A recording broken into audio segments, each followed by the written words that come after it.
What are the top 3 things to look for in training camp? That and more on today's episode of Locked On Bucs.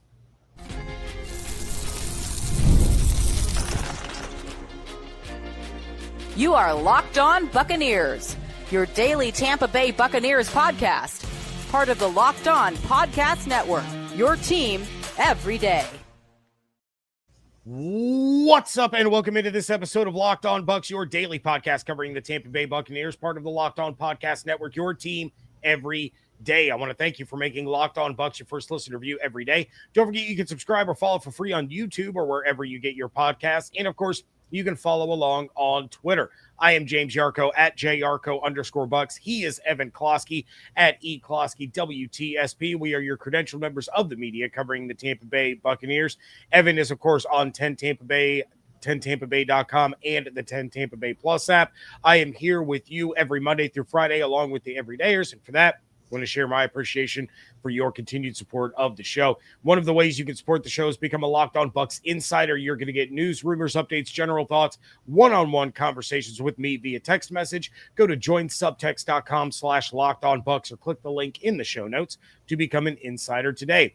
This episode is brought to you by FanDuel. Right now, new customers can get $150 in bonus bets when your first $5 bet wins. We are going to see if Evan is as angry at me as some other people are when it comes to the Mt Rushmore. Always. And the Bucs Always still angry at you. I love you too, buddy. And the Bucs still can't miss on their jersey reveals. That's all coming up in a little bit. First, we do have training camp starting next week, so let's start shifting into camp mode. And I mean, as we're recording this, we are 50 days away from the first game of the NFL season, so it is getting closer. But Evan, I know we've talked about some of the position battles. We've talked about bubble players. We've talked about all kinds of things leading up to camp, but let's start this one off with the number one thing that you are watching for when camp kicks off next week. Well, I mean, the number one thing that I want answered is what happened with Tristan Wirfs.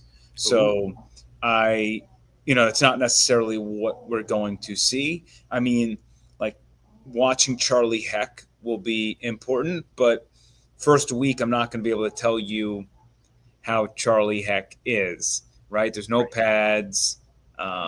It's offensive linemen, defensive linemen. It's really tough to gauge what they're doing in T-shirts and shorts. But, we do need to hear from Todd explain the process of, hey, we thought rest would – even if we thought rest would heal it, it didn't, and we had to make a move at this time. So we just kind of have to know what they're dealing with on the Tristan Wirfs front. And that's, I think, really number one. Like, that's going to be a big story first day is learning that timeline of how this happened. Number two for me is I really need to see that cornerback room. Jacob Parrish and Benjamin Morrison are two pieces who I think could be playing a lot in the upcoming season. Jacob Parrish probably has a clearer path to playing time immediately versus Benjamin Morrison, but Morrison is also going to push Jamel Dean for that starting CB2 role opposite Zion McCollum. So I need to see how those guys look. And considering the lack of turnovers this team had, considering the soft coverage that this team had, between those two and then Servassier Dennis, like I need to see significant improvements from the defense. As I said, I'm very interested in Hassan Reddick. Can't really tell that from the first week of practice. So that's why I will look at the secondary, the linebackers, how they're dropping in coverage. Can they force turnovers? All that jazz. And then lastly, I just want to see before you move on to number 3, are you concerned at all at the fact that Benjamin Morrison is still the last remaining unsigned rookie? Because if he doesn't sign his deal, he can't participate in what technically be considered a holdout. Now, I also understand that the Texans and the Browns are the only ones to have signed their second round picks. And big shocker, they're the ones that have kind of screwed it up for everybody else because they gave fully guaranteed deals. But, does the contract issue concern you at all regarding Benjamin Morrison and knowing, the issues that they had at corner and that he does have a viable chance to be a big part of the defense this year? Missing camp or missing any time in camp probably isn't a great look after missing the last 2 days.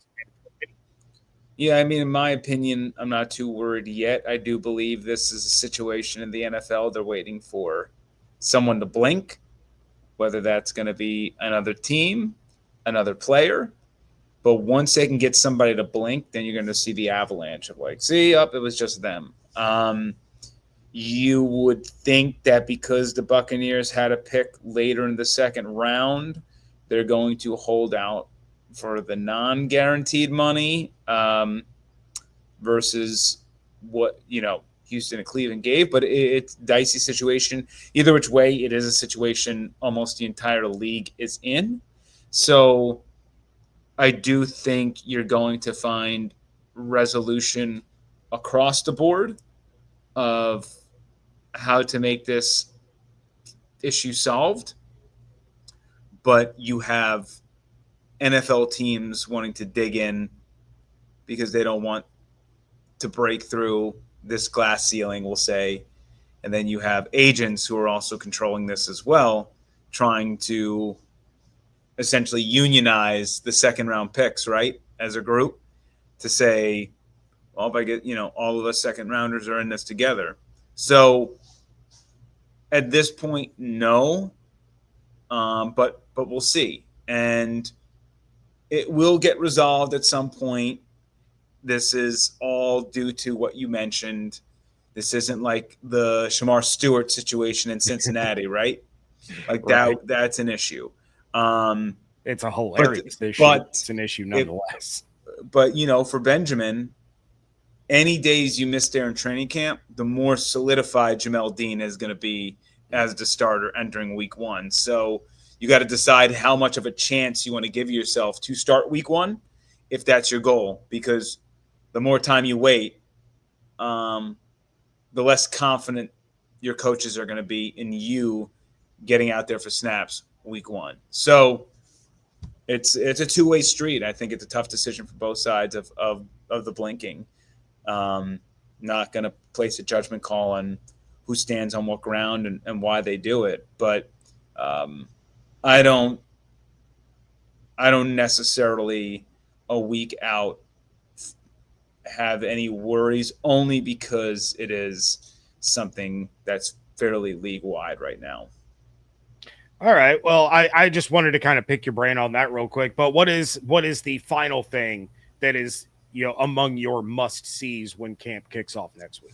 It's just going to be offensive operations. Now that Josh Grizzard is the OC, I just want to kind of feel that confidence that this team is doing what we're used to it doing, that there is this cohesion, this chemistry, that I can see what they're running against defenses and it's working, and the motions and yada, yada, yada.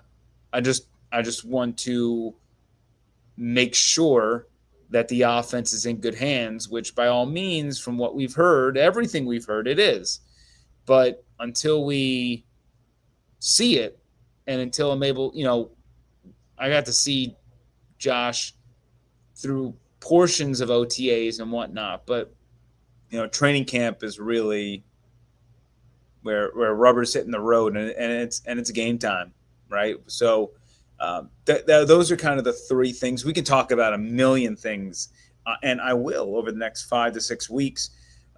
Waking up at 7 o'clock in the morning, running out there on those beautiful, crispy Tampa mornings. But if I had to just single out what the most important are going to be, at least out of the gates, that's what I'm looking at. And then as time moves on, we'll talk about a whole host of other things. Yeah, it's hard to argue with any of those, and I'm sure a lot of Bucs fans' eyes are going to be locked in on Charlie Heck for as much information as they can get, knowing the Tristan Wirfs situation. But I think you're right about the top three. I defended my Mount Rushmore in the last episode. We're going to see if you agree with me this time around. That's coming up next on today's episode of Locked On Bucs, part of the Locked On Podcast Network, your team every day. Sports are in full swing, and whether you're all about baseball under the lights, golf on the green, or high-stakes soccer action, FanDuel is the best way to make every game even more exciting. You're already following the action. Why not make it a little more thrilling? With FanDuel, you can get in on the game while your friends are getting sunburned at the beach. FanDuel is super easy to use and always where I go to place my parlays for just about every sport, but I also love futures bets and trying to predict champions across all sports. Right now, the Buccaneers are plus 110 to win the NFC South, minus 142 to make the playoffs, and plus 2,900 to win the Super Bowl. That's behind teams like the Bengals, Vikings, Packers, Niners, Commanders, and Rams. New to FanDuel, new customers can bet just $5 and get $150 in bonus bets if your first bet wins. Open the FanDuel app today or visit FanDuel.com to get started. Thank you again for making Locked On Bucs your first listen review every day. For your second listen, check out Locked On NFL Scouting. The NFL draft is over, but the roster moves and news never stop. Host Kyle Krabs and Joe Marino will make you the most informed NFL fan this offseason. Find Locked On NFL Scouting on YouTube or wherever you get your podcasts. All right. So on the last show, I went through the breakdown of why I chose Derek Brooks, Leroy Selmon, Mike Evans, and Rondé Barber to be in the Buccaneers' Mount Rushmore. Evan, you saw some of the blowback on Twitter when that was announced on Friday. What was your take on this being the official Locked On Buccaneers Mount Rushmore? Well, I would imagine most of the blowback was, why were these guys looking like other versions of themselves? Why am I seeing like Bernie Mac out there? No, I mean, I think it's a fair list. In your opinion, based on the blowback, what do you think are the top options for who should have been replaced, and with who? Well, a lot of people were saying Warren Sapp has to be on there. Some people said to replace Leroy Selmon with Warren Sapp. So I had a couple people tell me Mike Evans should be replaced with Warren Sapp, which I vehemently disagree with because, in my opinion, Mike Evans is the greatest Buccaneer of all time. At the very least, he's number two. Saw people saying that Rondé Barber should be replaced with Warren Sapp. Had a couple people saying, I wish Mike Allstott was on there, but they understood why. And I said to a lot of folks, if this was like the Mount Rushmore of fan favorites, Allstott's the first guy that I'm putting up there. But basically it was, you didn't have Warren Sapp on this Mount Rushmore in your top four, so you're stupid and you're wrong. It is essentially what it boiled down to. I mean, here's the thing, though. Like, Warren Sapp didn't spend his entire career with the Buccaneers. And, I mean, don't get me wrong. He's a tremendous Buccaneer, Ring of Honor. But Warren Sapp, if we're talking about Bucs, like when you think about, but like Mike Allstott, because of his cult-like personality within his fan base, you know, there might be a stronger argument for why Allstott should be on there above Warren. Anybody who thinks that Leroy Selmon should be replaced is probably younger. And I'm not an old fogey here, but I am someone that respects the history. And as we move further away from Leroy Selmon's time, which, you know, God rest his soul, just a tremendous human being. Certainly when you listen to guys like Rondé and Derek and I'm sure Warren and any of those guys who were part of this Buccaneers team in the 2000s, you know, when you see, like we saw an interaction between Derek Brooks and Mike Evans, thanks to the Buccaneers, social media team. Yeah. And Derek talked about that Leroy Selmon passed the torch to him, and he felt like he had to be the one that's always around now and passing that torch to the next generation. Leroy Selmon, during his time, for people who don't understand who Leroy Selmon is, he was probably the equivalent of watching like J.J. Watt in his peak. And Leroy Selman, during a time where the Buccaneers were the Yuccaneers, and there was, he had a small semblance of success there, kind of early in his career with the Bucs, outside of the horrendous start to this franchise's history. But then it kind of going south again. So the team wasn't great with Leroy, but that wasn't because of Leroy. I think, Bill Belichick, when talking about Leroy Selman, even mentioned that he was one of his favorite players ever to watch. That he was just you had to double him always. He was just a different breed out there. So there's a reason why we have the expressway named after him, right? It wasn't just some frivolous thing. He meant a lot to this city. Not just, what he did at USF and kind of other things is irrelevant to this conversation. But just when you're talking about the fabric of Tampa, the Tampa Bay Buccaneers, foundational building block leaders, there is no possible way that Leroy Selman isn't on that list. And for me, Leroy Selman's one forever. Theoretically, there could be some, crazy, I don't know if they get a quarterback and he's Patrick Mahomes, yeah, that probably will surpass it. But for me, Leroy Selman just means so much to this Buccaneers organization. And I don't care what stats you dig up, compare and contrast. It doesn't mean anything to me. I know his stats were really good in his time. I know stat collecting then wasn't great either. And everything I know about him, just the building that is the Buccaneers would fall apart without Leroy Selman setting that foundation. So that's my Leroy Selman rant. I think it's important for everybody to know that, and that I would not be removing Leroy Selman under any consideration. It's not even an option for me. And it's something that I pointed out is he's still the franchise's all-time leader in sacks. He and Sapp played the same number of years in Tampa, and Leroy started with 14-game seasons. Correct. And Leroy still had more sacks than Warren. And my thing isn't to say that stats my point is some people out there start bending narratives with stats and saying this and that, and I just don't want to hear it, because we can do that too. But my point is with Leroy is even beyond the stats, there's no way that I can even think about it. He was quite literally the original Buccaneer, the very first one, and the first one to go into the Hall of Fame. So, but anyway, I will let you continue.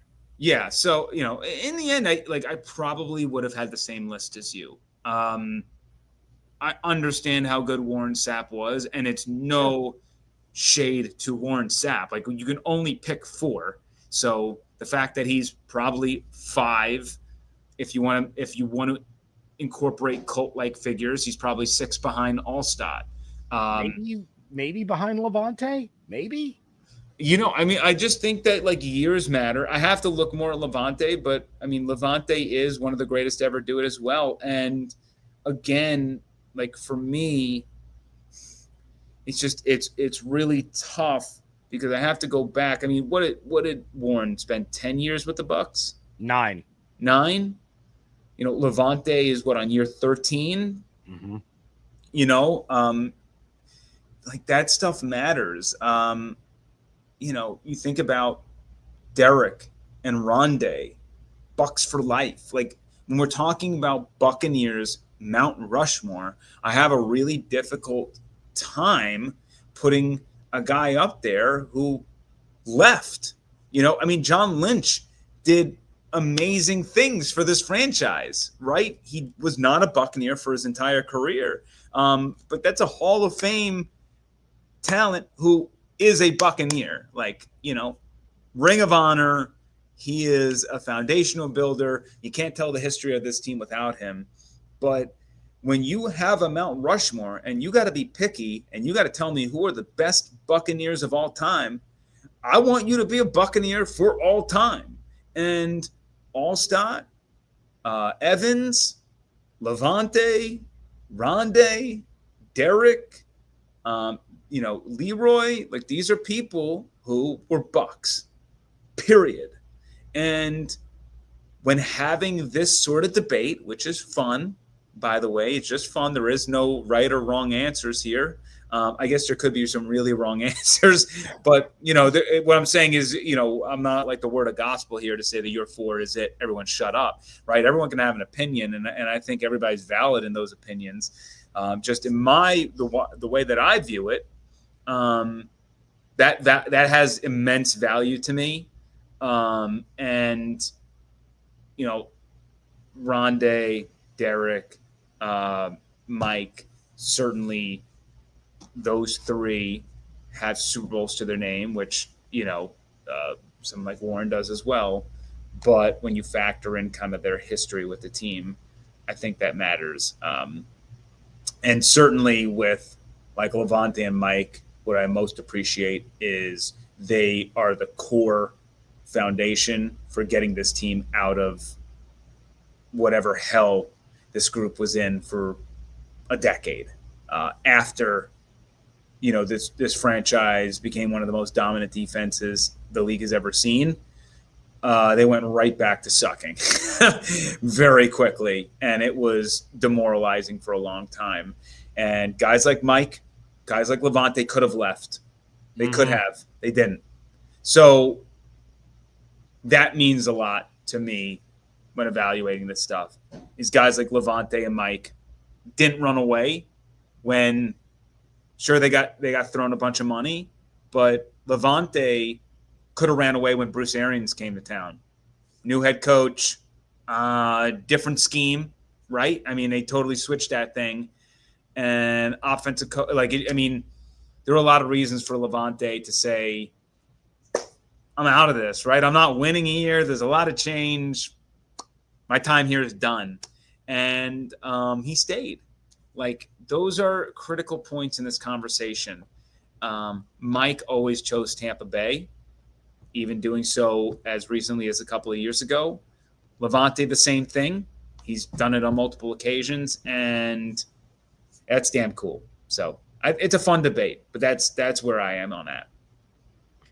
Evan, you put it perfectly. And I didn't even bring up the fact that Sapp played for another team. So I appreciate you throwing that out there and noting that all four of these guys were wire-to-wire Bucs. So and that's harder and harder to find in this day and age. It is for any sport. For any literally sport, yep. Any sport. To watch guys start and end their career with the same teams, it makes it a little bit more special. All right, the Buccaneers are looking to get their first win in franchise history in Week 3 against the Jets, wearing their newest uniforms. That's coming up next on today's episode of Locked On Bucs.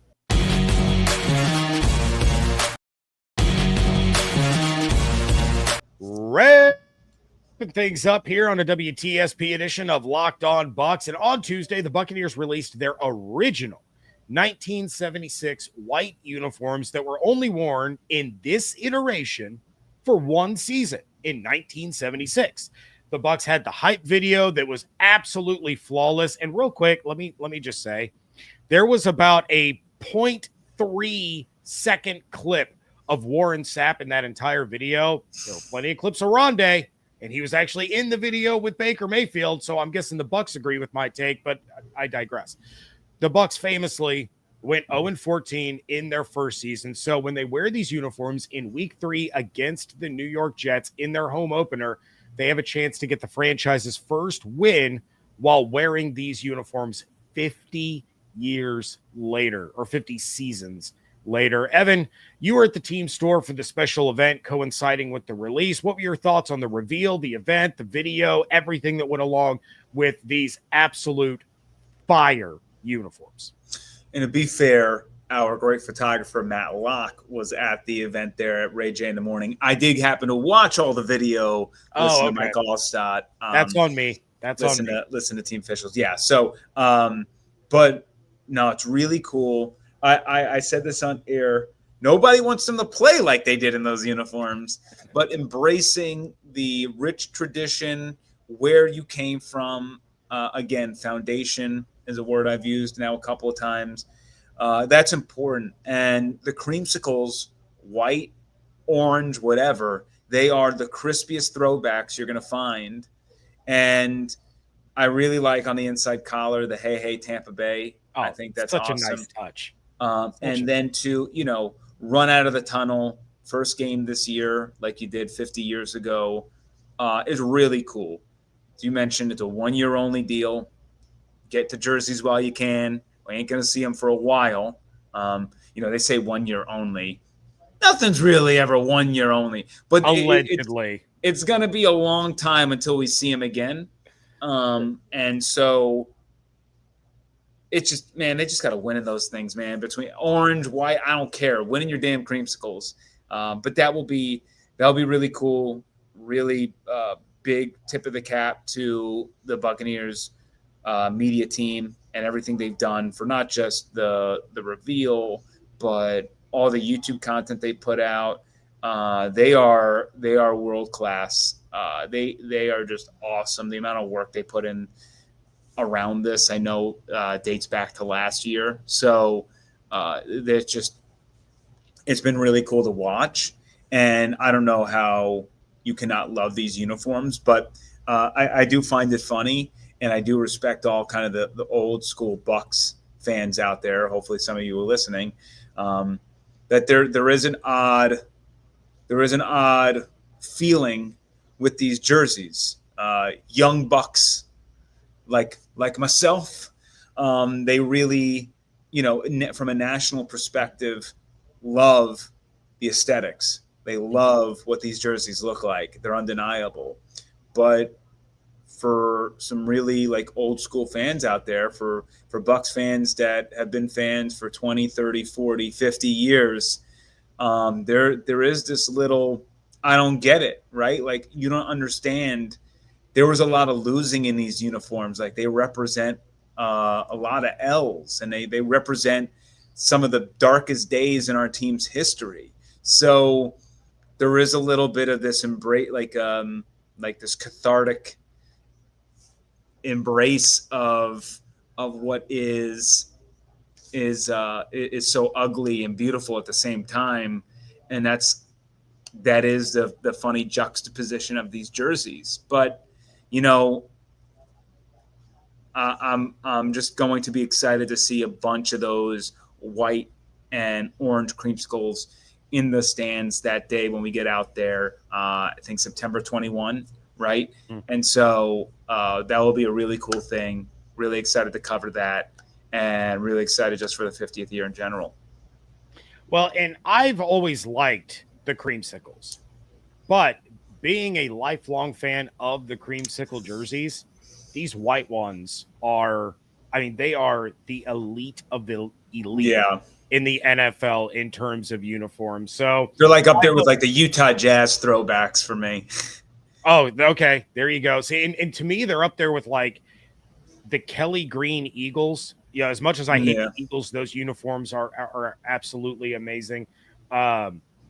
So yeah, it's going to be an awesome look for the home opener. But speaking of awesome looks, want to touch on this real quick. The other throwback game that was already announced, and they're doing the orange out at Ray J on Thursday Night Football against the Falcons. Every fan that attends gets a creamsicle t-shirt.